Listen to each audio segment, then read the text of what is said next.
Tu crois que tu auras le temps. Pas parce que tu l'as vérifié, mais parce que cette idée te permet de vivre sans décider maintenant. Tu remets, tu ajournes, tu temporises, tu dis que ce n'est pas le moment, que plus tard sera plus simple, plus clair, plus sûr.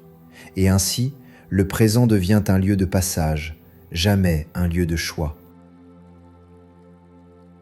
La plupart des vies ne sont pas ratées, elles sont reportées. Tu ne refuses pas de vivre, tu attends. Tu attends d'être prêt, tu attends d'avoir moins peur, tu attends que les conditions soient réunies.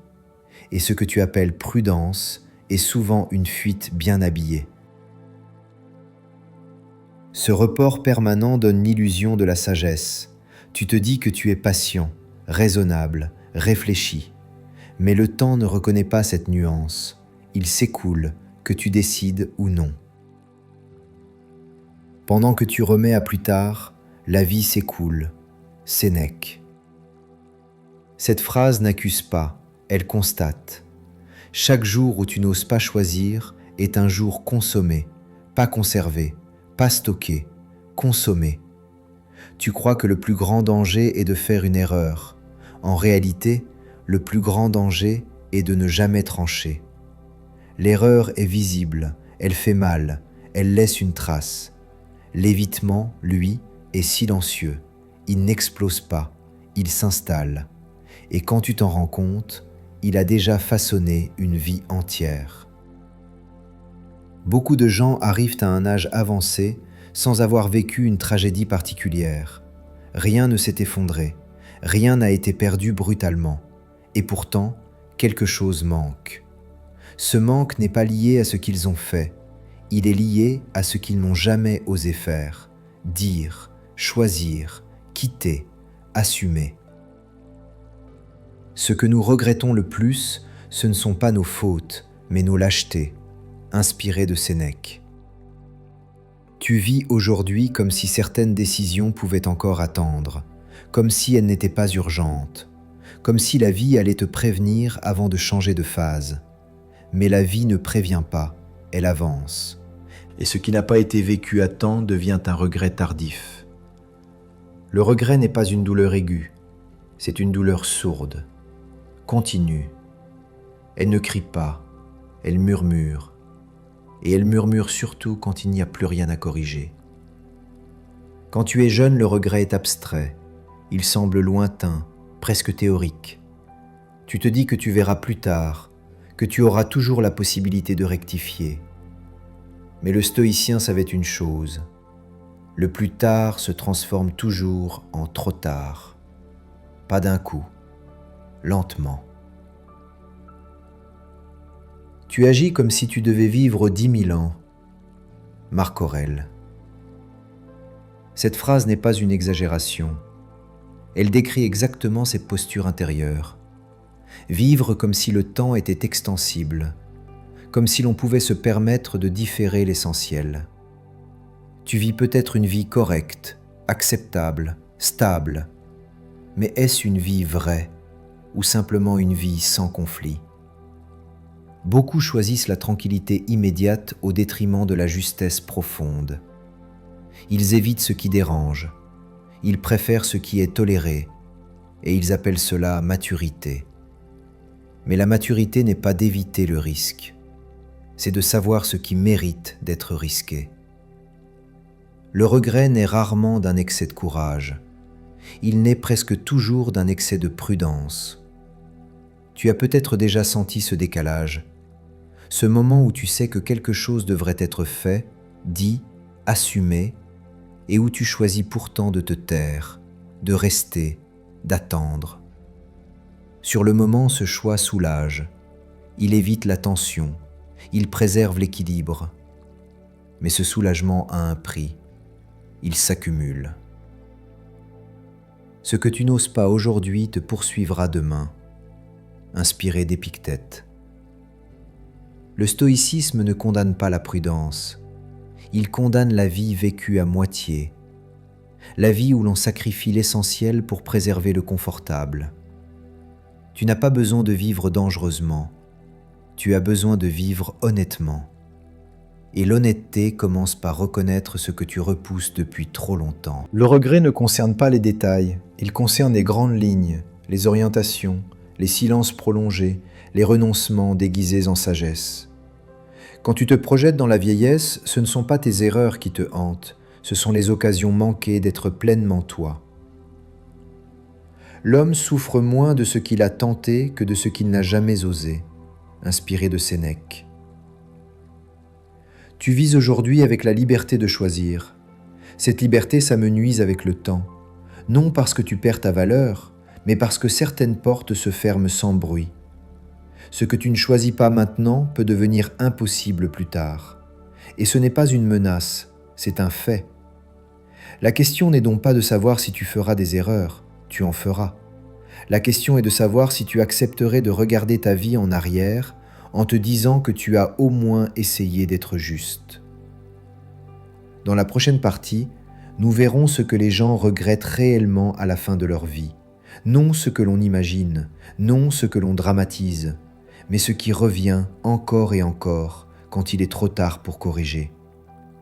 À la fin de la vie, les regrets ne portent presque jamais sur les détails techniques. Les gens ne regrettent pas d'avoir échoué à tel projet, ni d'avoir choisi la mauvaise stratégie à tel moment. Ces choses-là perdent toute importance quand le temps se referme. Ce qui reste, ce sont des lignes de vie, des directions prises ou évitées, des paroles retenues trop longtemps, des vérités jamais assumées. Contrairement à ce que l'on imagine, les gens ne regrettent pas d'avoir essayé et échoué.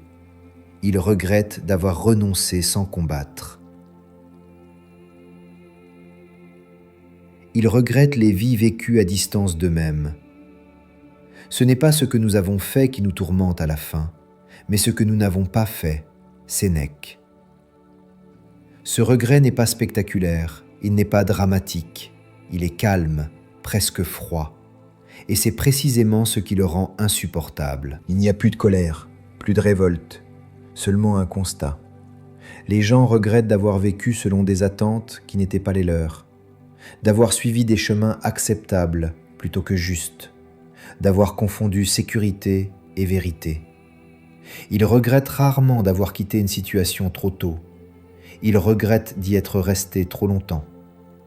Ils regrettent les conversations qu'ils n'ont jamais eues, les limites qu'ils n'ont jamais posées, les choix qu'ils ont délégués à la peur ou au regard des autres. La honte la plus lourde est celle que l'on porte en silence.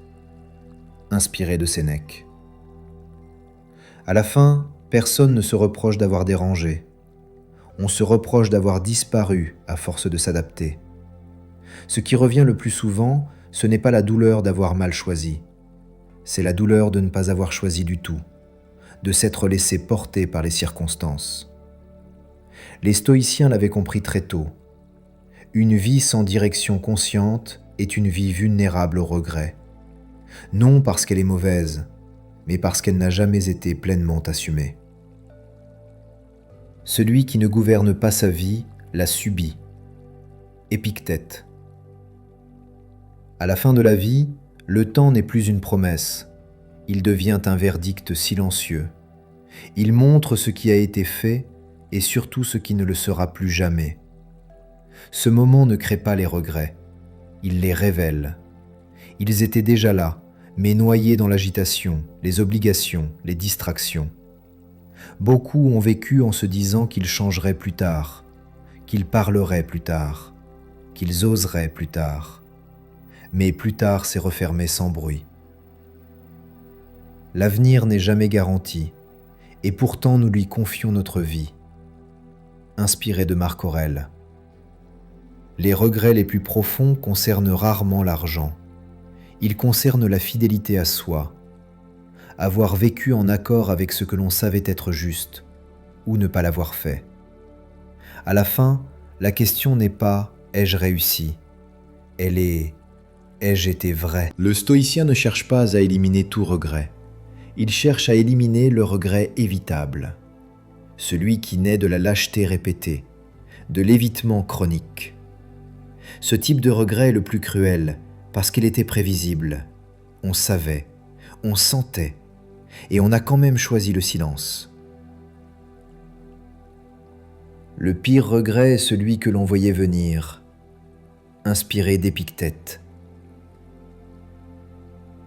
Quand tu observes les vies arrivées à leur terme, une chose apparaît clairement.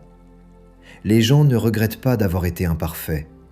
Ils regrettent de ne pas avoir été courageux quand cela comptait. Le courage ici n'est pas héroïque, il est discret. Dire non, dire oui, partir, rester, parler, se taire au bon moment. Ces décisions paraissent petites sur le moment. Elles deviennent immenses quand elles s'additionnent sur une vie entière. Le regret n'est donc pas une fatalité. Il est souvent le résultat d'un modèle répétitif, celui de toujours choisir la voie la moins risquée à court terme. Les stoïciens refusaient cette dérive. Ils savaient qu'une vie sans risque juste est une vie déjà amputée. Dans la prochaine partie, nous verrons quelle est la force réelle qui pousse à ce renoncement silencieux. Pourquoi la peur semble raisonnable au présent, mais destructrice à long terme. Et comment elle parvient à faire taire l'essentiel sans jamais se présenter comme un ennemi. La peur qui t'a empêché de vivre n'a jamais ressemblé à une panique. Elle ne criait pas, elle ne menaçait pas, elle parlait doucement. Elle se présentait comme raisonnable, prudente, mature. Elle te disait d'attendre, de ne pas brusquer les choses, de ne pas prendre de risques inutiles. Elle se déguisait en sagesse. Et c'est pour cela que tu l'as écoutée. La peur n'a pas besoin de t'interdire quoi que ce soit. Il lui suffit de te convaincre que ce n'est pas le bon moment. Tu ne t'es pas dit « je renonce », tu t'es dit « plus tard ». Et ce mot a été répété assez de fois pour devenir une trajectoire. Ce qui détruit l'âme, ce n'est pas la peur, mais l'obéissance à la peur. Inspiré d'Épictète. La peur agit toujours à court terme. Elle protège immédiatement. Elle évite la tension, le conflit, l'inconfort. Mais elle ne montre jamais la facture à long terme. À chaque fois que tu t'es tu, tu as gagné un peu de tranquillité. À chaque fois que tu as renoncé, tu as évité un risque. Et sur le moment, cela ressemblait à une victoire. Mais ces petites victoires s'accumulent et elles forment une défaite lente. La peur est persuasive parce qu'elle s'appuie sur des scénarios plausibles. Et si tu échouais? Et si tu décevais? Et si tu perdais ce que tu as? Ces questions semblent raisonnables. Elles ne sont pas fausses. Elles sont incomplètes. Elles ne demandent jamais « et si tu te perdais toi-même ?» Nous craignons plus l'opinion des vivants que le jugement de notre propre conscience. Inspiré de Marc Aurèle. Beaucoup ont vécu en fonction de regards imaginaires, de normes implicites, d'attentes jamais formulées. Ils ont ajusté leur vie pour ne pas déranger. La peur la plus efficace n'est pas celle de mourir, c'est celle de sortir du cadre, de devenir visible, de prendre la responsabilité de ses choix. Tu as peut-être appelé cela loyauté, devoir, raison, mais souvent c'était une manière élégante de ne pas affronter ce que tu savais devoir faire. La peur devient destructrice quand elle s'installe comme conseillère permanente, quand elle décide à ta place, quand elle transforme chaque décision en calcul de perte. Si tu choisis toujours ce qui est sûr, tu choisis lentement de ne pas vivre. Inspiré de Sénèque. À la fin, ce n'est pas l'échec qui fait mal, c'est la certitude d'avoir obéi trop longtemps à quelque chose que l'on savait trompeur. Les stoïciens n'ont jamais prétendu éliminer la peur. Ils savaient qu'elle fait partie de la condition humaine. Leur travail consistait à ne pas lui donner le pouvoir de gouverner. Pour eux, le courage n'était pas l'absence de peur, c'était la capacité de ne pas agir selon elle. Ce n'est pas parce que quelque chose est difficile que nous n'osons pas, c'est parce que nous n'osons pas que c'est difficile. Sénèque. Cette phrase révèle un mécanisme essentiel. Plus tu repousses, plus l'acte paraît immense. Plus tu obéis à la peur, plus elle grandit. À force d'éviter, certaines portes se ferment sans bruit, pas par punition, par inertie. Le temps passe, les possibilités réelles diminuent, et un jour, ce qui était difficile devient impossible. La peur ne t'a pas volé ta vie, elle t'a convaincu de la mettre entre parenthèses. Le stoïcien refuse cette parenthèse. Il sait que la sécurité totale n'existe pas, et que chercher à l'obtenir, c'est sacrifier la vérité de sa vie. Il préfère une vie exposée mais assumée, à une vie protégée mais étrangère à lui-même. Il vaut mieux une vie courte et droite qu'une longue vie courbée, inspiré d'Épictète. Quand tu regardes une vie avec recul, ce ne sont pas les chutes qui la défigurent, ce sont les absences, les zones jamais explorées, les paroles jamais prononcées. La peur t'a fait croire qu'elle te protégeait. En réalité, elle t'a maintenu à distance de toi-même. Dans la prochaine partie, nous verrons la différence fondamentale entre vivre sa vie et vivre une vie acceptable. Pourquoi tant d'hommes choisissent l'acceptable et pourquoi ce choix est la racine profonde du regret. Il existe deux manières de traverser une vie. La première consiste à éviter les problèmes. La seconde consiste à répondre à ce qui te paraît juste. Beaucoup confondent la première avec la sagesse. Vivre de manière acceptable n'est pas vivre de manière vraie. Une vie acceptable s'adapte, elle se conforme, elle minimise les frictions, elle cherche à ne pas faire de vagues. Une vie vraie, elle, n'est pas nécessairement bruyante, elle est cohérente, elle assume des choix clairs, même discrets, elle accepte les conséquences de ses décisions.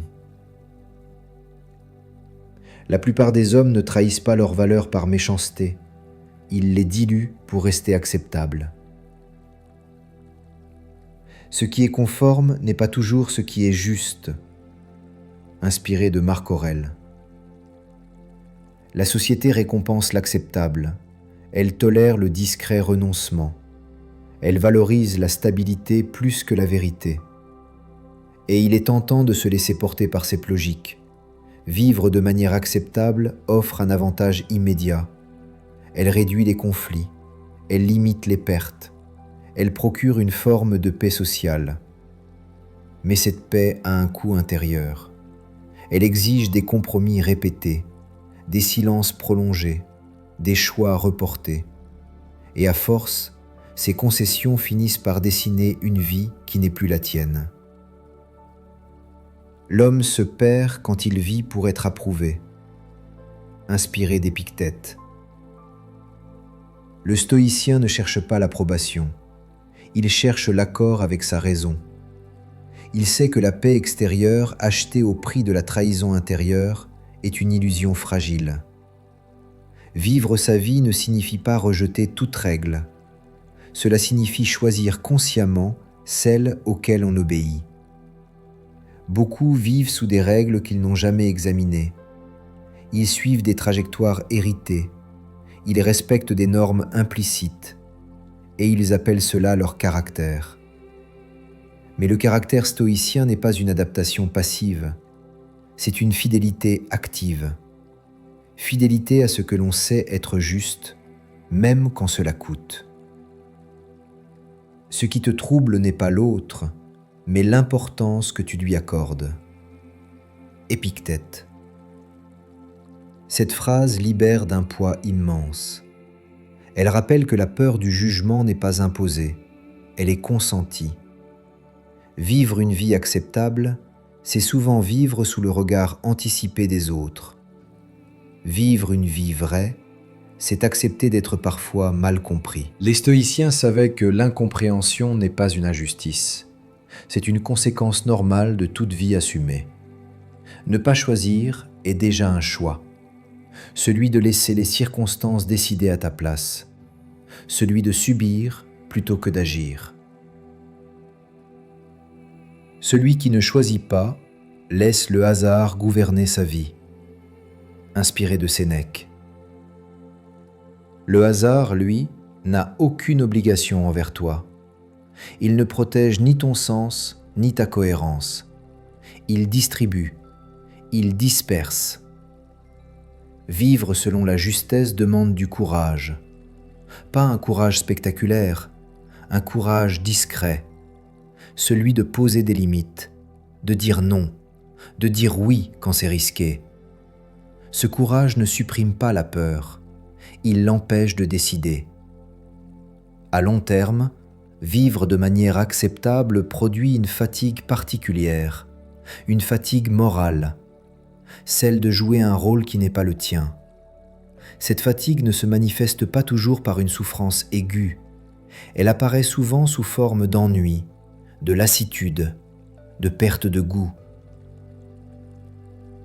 L'ennui est le signe d'une vie mal employée, inspiré de Sénèque. À l'inverse, vivre selon la justesse n'élimine pas les difficultés, mais elle donne une solidité intérieure. Même quand les choses sont dures, elles ont du sens. Le stoïcien préfère une vie difficile mais cohérente à une vie facile mais vide. Quand tu regardes une vie arriver à son terme, ce n'est pas sa facilité qui impressionne, c'est sa droiture, sa clarté, sa fidélité.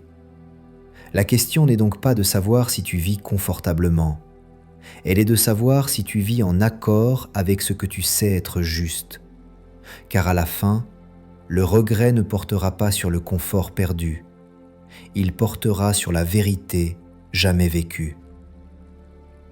Dans la dernière partie, nous allons transformer cette lucidité en une pratique concrète, une projection radicale dans la vieillesse pour faire parler ce futur silencieux avant qu'il ne soit trop tard. Il existe une voix que presque personne n'écoute tant qu'il en est encore temps.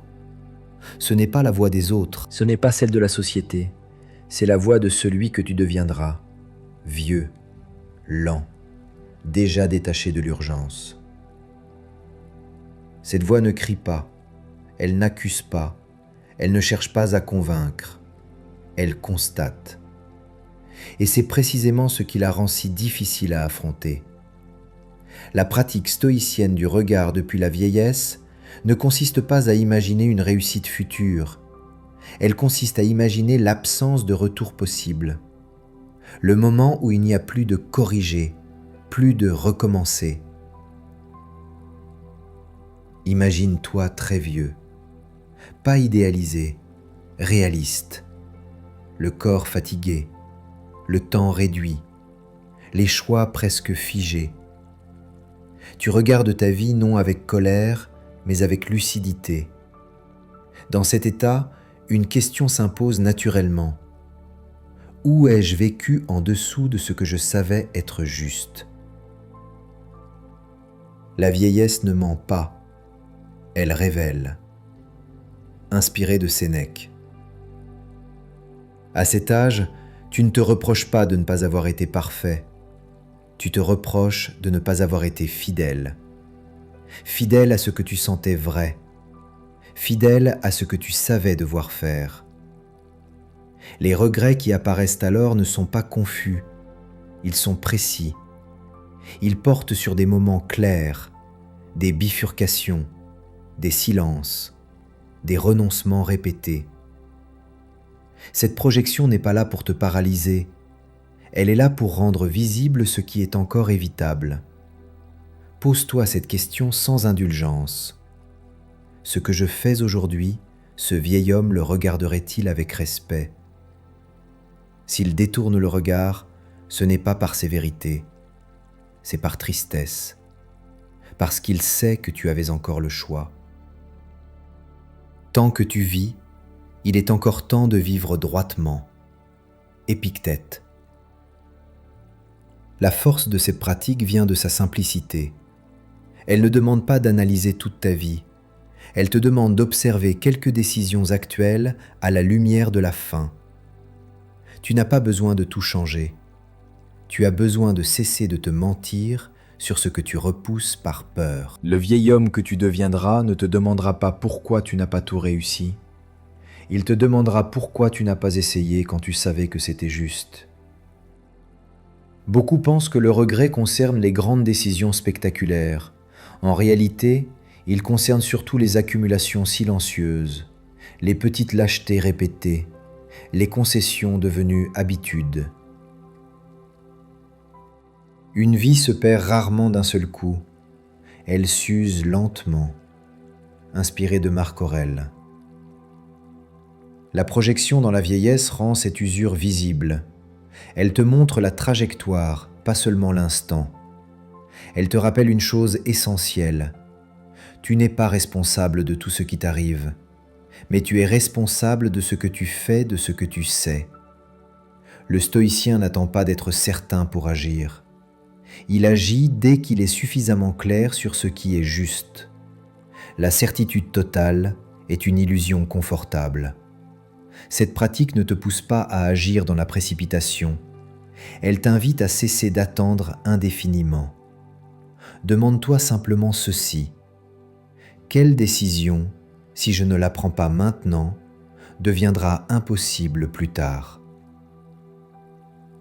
Ne remets pas à demain ce qui pourrait ne plus être possible demain.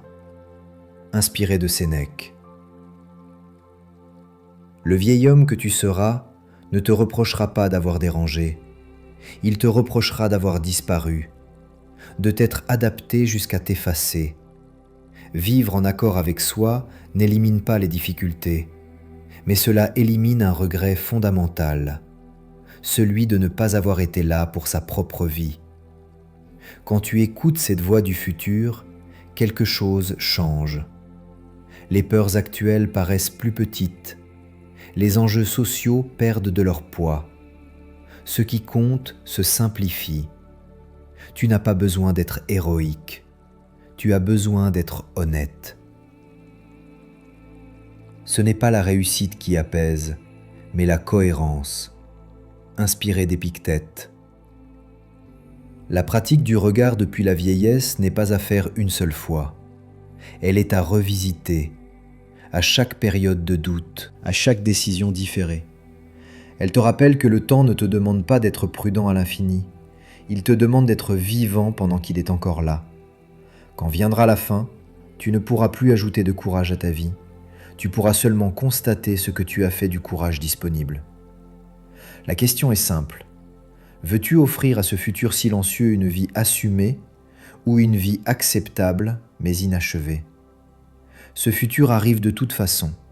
La seule chose qui se décide maintenant, c'est ce que tu lui laisseras regarder. Merci pour votre attention.